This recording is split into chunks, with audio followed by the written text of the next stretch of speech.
Students, welcome to Shri Studies. Last video में आपने 3.3 exercise का क्वेश्चन नंबर 1 किया था, जिसमें आपने फर्स्ट टू 6 पार्ट किए थे सब्स्टिट्यूशन मेथड के। नाउ इस एक्सरसाइज में हम आगे क्वेश्चन सॉल्व कर रहे हैं। क्वेश्चन नंबर 2 है, आपके पास दो इक्वेशंस गिवन है, ठीक है। आपको सॉल्व करना है इसको और आपको m की वैल्यू फाइंड आउट करनी है। नाउ m की वैल्यू फाइंड आउट करने के बाद m की वैल्यू फाइंड आउट होगी कैसे, आपके लिए एक और इक्वेशन गिवन है, ठीक है। तो चलिए स्टूडेंट्स, आपके पास ये दो इक्वेशंस थी। हमने फर्स्ट इक्वेशन को लेट किया। फ्रॉम फर्स्ट इक्वेशन यहाँ से आपने x की वैल्यू निकाली। सेम हम सब्स्टिट्यूशन मेथड सॉल्व कर रहे हैं। यहाँ पे 11 प्लस का 3y, राइट हैंड साइड जाके माइनस का 3y हो गया। x की वैल्यू हो गई 11 minus 3y, 2 multiplied here, right hand side जाके डिवाइड 2 हो जाएगा। Let it be third equation, put in second. आप देखिए 2, अब x की वैल्यू आपने निकाली, उसको आप पुट करिए। देखिए 2 divide by 2 cancel out. 11 minus 3y minus 4y equal minus 24। Minus minus plus here, 4 plus 3 minus 7 plus 11, right hand side जाके माइनस 11। यहाँ से आपके पास y की वैल्यू आ गई। आप इसको थर्ड में पुट करेंगे तो आपके पास x की वैल्यू भी आ गई। नाउ आपको फाइंड आउट करनी थी m की वैल्यू, जिसके लिए आपको एक और इक्वेशन गिवन थी, that is y equal mx plus 3।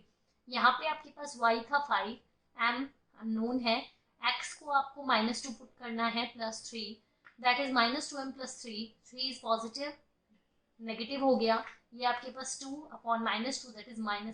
तो यहाँ पे आपके पास m की वैल्यू आ चुकी है, दैट इज -1। देखिए स्टूडेंट्स, क्वेश्चन नंबर 1 में आपने देखा, आपने हर एक क्वेश्चन में आपको इक्वेशंस गिवन थी, आपने उनमें सब्स्टिट्यूशन मेथड लगाया और उनको सॉल्व किया। बट क्वेश्चन नंबर 3 में आपको इक्वेशंस खुद निकालनी है, उनको फॉर्म करना है, देन उनमें सब्स्टिट्यूशन मेथड लगा के उनको सॉल्व करना है। तो स्टूडेंट्स, मैं आपको इक्वेशन जहाँ तक आपकी फॉर्म होगी मैं आपको क्वेश्चन करवाऊंगी, देन आपको सब्स्टिट्यूशन मेथड उसमें खुद पुट करना है। Clear students? चलिए, the difference between two number is 26। Students, first of all ये स्टेटमेंट वाले क्वेश्चंस हैं, तो आप इनको नॉर्मल तरीके से नहीं लिख सकते हो, इसमें स्टेटमेंट बहुत ही जरूरी है। तो चलिए, difference between two number is 26 and one number is 3 times the other. Find them. Clear students? तो चलिए let. अब क्या let कर रहे हैं students? Difference between two number, मतलब आपके पास दो नंबर होने चाहिए। तो let first number be x here and second number be y here. Clear students? तो चलिए, फर्स्ट एंड सेकेंड नंबर आपको गिवन है। अब आप इसके अंदर आगे सॉल्व करिए। फर्स्ट इक्वेशन आपको डायरेक्ट पता चल रही है कि डिफरेंस ऑफ दो नंबर का 26 है। तो चलिए, आपके पास x माइनस वाई 26 आ गया। Clear students? ये आपकी फर्स्ट इक्वेशन फॉर्म हो गई है। चलिए, and the one number is 3 times the other. एक नंबर 3 टाइम्स है सेकेंड का। सपोज x जो है वो y का 3 टाइम्स है। Clear students? ये आपके पास सेकेंड इक्वेशन भी फॉर्म हो गई। Find them. तो स्टूडेंट्स, आपको इनको पूरी लीनियर इक्वेशन बनाने की नीड नहीं है, और अगर आप बनाते भी हो तो x माइनस 3y हो जाएगा इक्वल 0। ठीक है, हेयर आप इनको पुट कर सकते हैं डायरेक्ट। तो आप इनको क्या कर सकते हैं, x की वैल्यू तो डायरेक्ट गिवन है, आप इसको फर्स्ट इक्वेशन में पुट करिए। ठीक है, put the value of x in first. एक क्वेश्चन करके दिखा रही हूँ स्टूडेंट्स में। तो चलिए, x की जगह आपने 3y लिया, minus Y equal 26, that is 2y equal 26, y is 26 upon 2 that is 13। Clear students? Now put y in second, x equal 3y, x equal 3 into 13 that is 39। Clear students? तो यहाँ पे आपके पास y की value भी आ गई और x की value भी। तो आप लास्ट में आप इसको ऐसे ही क्वेश्चन को नहीं छोड़ेंगे, आप लास्ट में आंसर लिखेंगे। First number is 39 and second number is 30। Clear students? यहाँ आपका क्वेश्चन फिनिश होगा, और इसी तरीके से आपको हर एक क्वेश्चन करना है। मैं आपको इक्वेशन बनाने तक। देखिए students, larger of to supplementary angles. Students, सबसे पहले आपको ये पता होना चाहिए सप्लीमेंट्री एंगल्स होते क्या है। तो देखिए, आपने पढ़े होंगे कॉम्प्लीमेंट्री एंड सप्लीमेंट्री एंगल्स।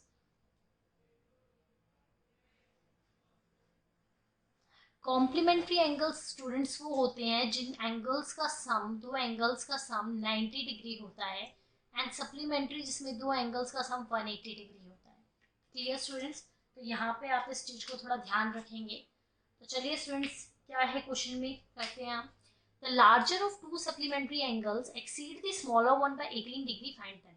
तो स्टूडेंट्स फर्स्ट ऑफ ऑल आप इसमें लेट करिए, let the larger number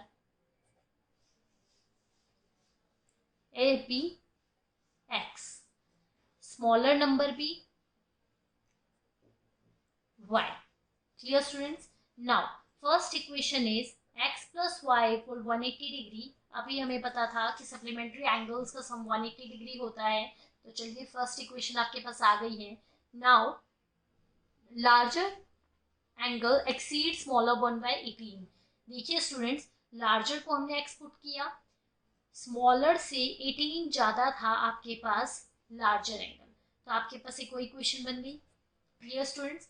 now first question की तरह ही ये बहुत इजीली हो जाएगा। x की वैल्यू आपको डायरेक्ट गिवन है, पुट इन फर्स्ट इक्वेशन, ठीक है, तो वहां से आपके पास larger and smaller angle find out हो जाएंगे। क्लियर स्टूडेंट हैं? ये इस टाइप का क्वेश्चन आपने 3.1 में भी किया था, 3.2 में भी किया था, चलिए 3.3 में भी करते हैं। Coach of cricket team buys 7 bats and 6 balls for 3800। देखिए स्टूडेंट्स, कोच है क्रिकेट टीम का जिसने 7 बैट्स और 6 बॉल खरीदे हैं 3800 रुपीज की। देन उसने 3 बैट्स एंड 5 बॉल्स खरीदे हैं 1750 के। Find the cost of each bat and each ball. Each means आपको एक बैट की कॉस्ट और एक बॉल की कॉस्ट निकालनी है।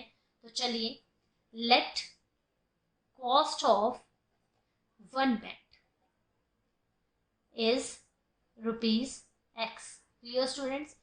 Cost of one ball rupees y. Clear? Now 7 bats 6 ball cost कितनी है 3800.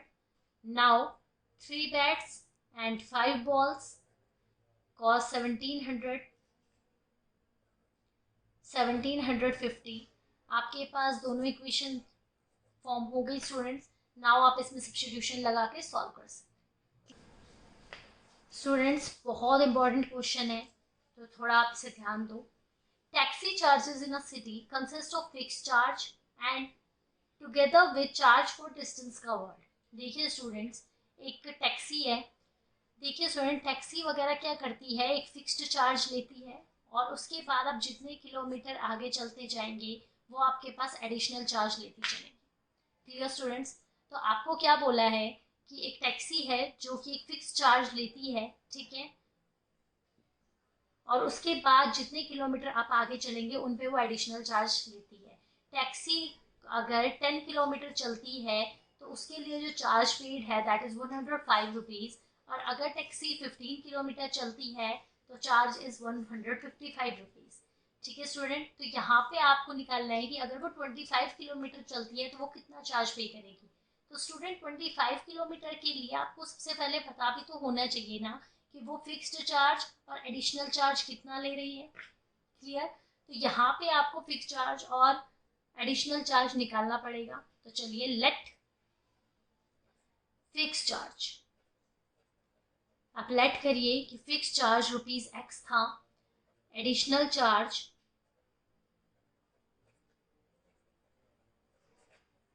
रुपीज वाई था। तो स्टूडेंट्स आप देखिए क्या बोला है इसने, फिक्स चार्ज तो एक्स ही रहेगा, चाहे आप 15 किलोमीटर जाइए चाहे 25 किलोमीटर जाइए, फिक्स तो एक्स ही रहेगा। अब नेक्स्ट उसने कितना किलोमीटर ट्रेवल किया, 10 किलोमीटर, तो 10 पे क्या लगा, एडिशनल चार्ज लग गया। क्लियर? तो अगर आप वो फिक्स तो चल ही रहा है, उसके बाद वो 10 किलोमीटर और चल रहा है, तो 10 पे तो वाई की कॉस्ट लगेगी और फिक्स पे एक्स, तो एक्स प्लस 10 वाई, और उसने उसको कितना चार्ज पे किया है, 105। Clear? Now next is 15 kilometre के लिए वो चार्ज कितना कर रहा है ट्रैवलर, एक 155, तो एक्स प्लस 15 किलोमीटर इज 155। तो स्टूडेंट्स आपके पास दोनों इक्वेशन फाइंड आउट हो चुकी हैं, आप इनको सॉल्व करिए। यहाँ से आपके पास x और y फाइंड आउट हो जाएगा। नाउ आप 25 किलोमीटर के लिए जब फाइंड आउट करेंगे तो 25 किलोमीटर आपके पास कब आएगा, x प्लस 25y। तो आप इसमें वैल्यूज पुट कीजिए, आपके पास 25 किलोमीटर का आ जाएगा।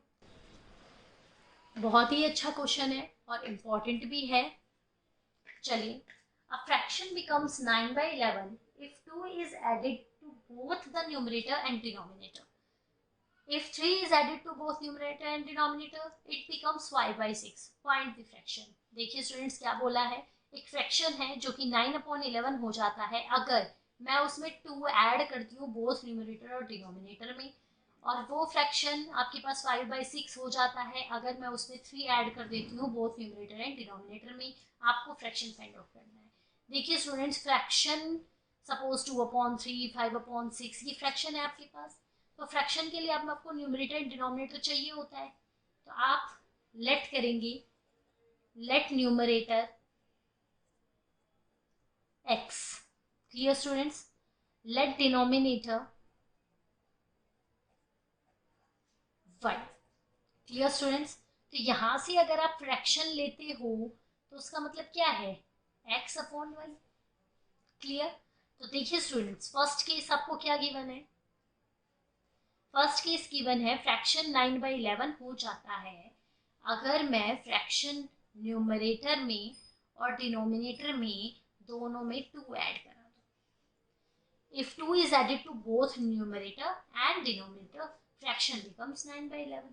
Clear students? Now second case is 3 is added to both numerator and denominator. अगर आप 3 ऐड करते हो न्यूमरेटर और डिनोमिनेटर में तो फ्रैक्शन आपके पास 5/6 हो जाता है। Clear students? अब यहाँ पे आपके केसेस तो गिवन है, लेकिन स्टूडेंट इनको तो आप सॉल्व नहीं कर सकते, ये तो लीनियर इक्वेशंस नहीं है, तो आपको इनको सॉल्व करना है मैथमेटिकली। तो चलिए, क्रॉस मल्टीप्लाई इट हियर। 11 से आप x+2 मल्टीप्लाई करिए और 9 से आप y+2।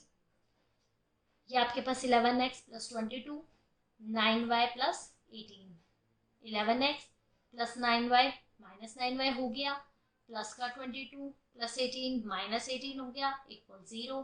11x - 9y, ये आपके पास कितना हो गया स्टूडेंट्स, 4। फर्स्ट इक्वेशन आप, सेकेंड इक्वेशन 6 से आप मल्टीप्लाई करेंगे, 5 से मल्टीप्लाई करेंगे y+3 को, 6x + 6 × 3 18, 5 × y 5y + 5 3 जा 15, 6x - 5y + 18 + 15 जाएगा उधर तो -15 = 0, 6x - 5y प्लस का 3 = 0। सेकेंड इक्वेशन स्टूडेंट्स आ गई है, आपको दोनों इक्वेशन मिल गई। आप इन दोनों को सॉल्व करिए और सॉल्व करने के बाद आप उनको x/5 की फॉर्म में डालेंगे क्योंकि आपको फ्रैक्शन फाइंड आउट करना था। क्लियर?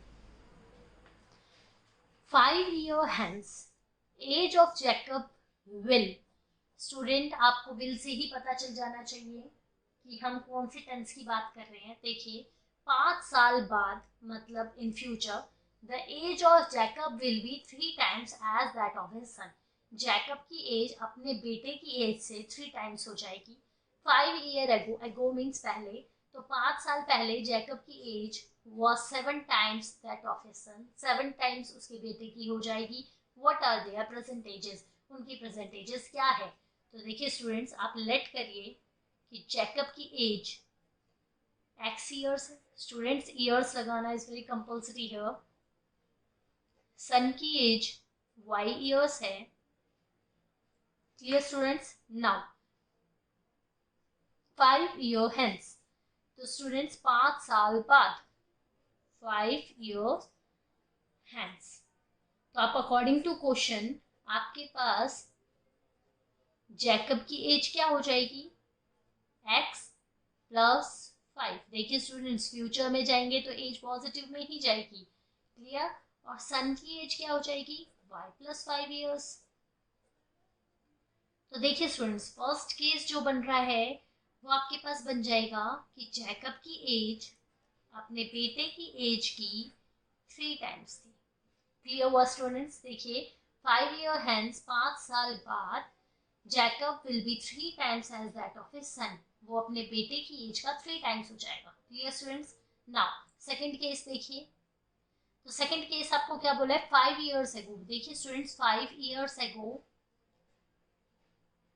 एगो जा रहे हैं, तो जैकब की एज क्या हो जाएगी, x माइनस 5 years, और सन की एज क्या हो जाएगी, y माइनस 5 years।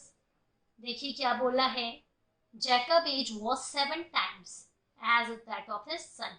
तो देखिए जैकब की एज अपने बेटे की एज की 7 times। Clear students, now solve it for linear equation.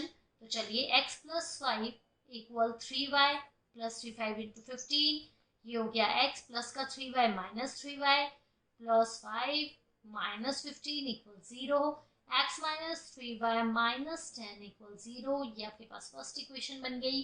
और यहाँ से आपके पास होगा x minus 5 equal 7y minus 7 into 5 35, x minus 7y minus 5 plus का 35 इक्वल 0। क्लियर स्टूडेंट्स, तो यहाँ से आपके पास हो जाएगा x माइनस 7y प्लस का 30 इक्वल 0। स्टूडेंट्स आपके पास दोनों इक्वेशन बन गई है। यहाँ से आप एक्स वाई की वैल्यू सॉल्व कीजिए तो आपको जैकब और सन की एज फाइंड आउट हो जाएगी। क्लियर, कंप्लीट होती है। नेक्स्ट एक्सरसाइज में हम एलिमिनेशन मेथड सीखेंगे। तो स्टूडेंट्स आपको कोई भी प्रॉब्लम आती है तो आप मुझे कमेंट करके बता सकते हैं। और अगर आपको मेरा चैनल पसंद आता है तो please like share and subscribe my channel. Thank you.